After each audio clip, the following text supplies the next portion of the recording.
कई बार ऐसा लगता है कि सुरजेवाला साहब को कोई हुड्डा साहब से बदला लेना है और वो बदला लेने के लिए मौके ढूंढते हैं और आज भी उन्होंने उस मौके को चूका नहीं है। आज देखिए, सुरजेवाला साहब जिन बातों का उल्लेख कर रहे थे अपनी प्रेस वार्ता के अंदर, वो सभी की सभी कहीं ना कहीं कांग्रेस पार्टी से जुड़ी हुई थी। उन्होंने कहा कि कुछ गैंगस्टर्स के नाम लिए उन्होंने, और कुछ गैंगस्टर के वो भूल भी गए होंगे शायद लेने।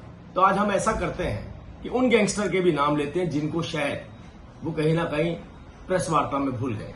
इसके अलावा भी कुछ गैंगस्टर हैं, संदीप गडोली, सतीश कठुरिया, दीपक पहलवान, मनोज भाटी, करमबीर बधाना, अनिल ढिल्लो, ये सब वो गैंगस्टर हैं जिन्होंने हरियाणा के अंदर भरपूर बर्बादी मचाई, जिनका बहुत बड़ा योगदान था हरियाणा के अंदर फिरौती के लिए, हत्याओं के लिए।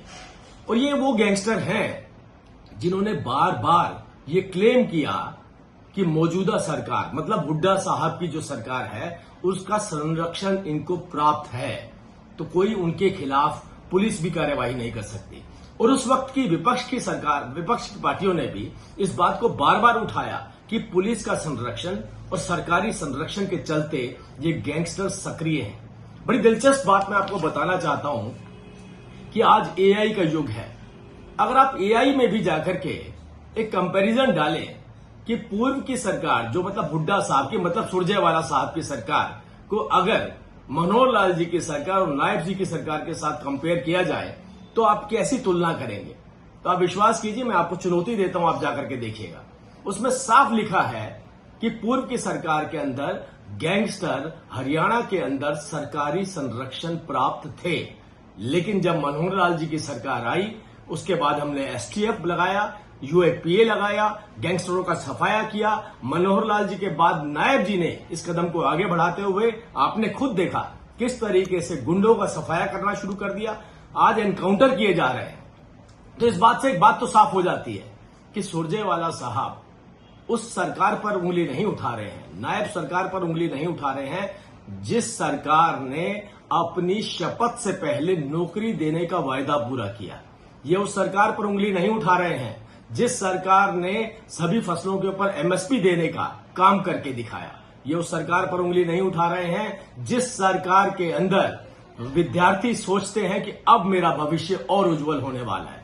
ये उस सरकार पर उंगली नहीं उठा रहे हैं जिस सरकार ने हरियाणा को वो दिया जिसकी कल्पना भी नहीं की जा सकती थी। अरे एक मुस्कुराता हुआ चेहरा, जनता के बीच में रहने वाला चेहरा, एक कड़ा प्रशासक जिसने वो करके दिखाया जिसकी कल्पना हरियाणा में नहीं की जा सकती थी। हरियाणा ऐसा दौर नहीं देखना चाहता जैसा दौर उसने 2005 से लेकर के और 2014 के बीच में देखा। अगर मैं एनसीआरबी के आंकड़ों की भी बात करूं तो आप आज हुड्डा साहब ने कहा एनसीआरबी के आंकड़े, अरे भाई 2012 से लेकर 14 में तो केवल 2 सालों की बात कर रहा हूं, 12 से 15% बढ़ोतरी हुई।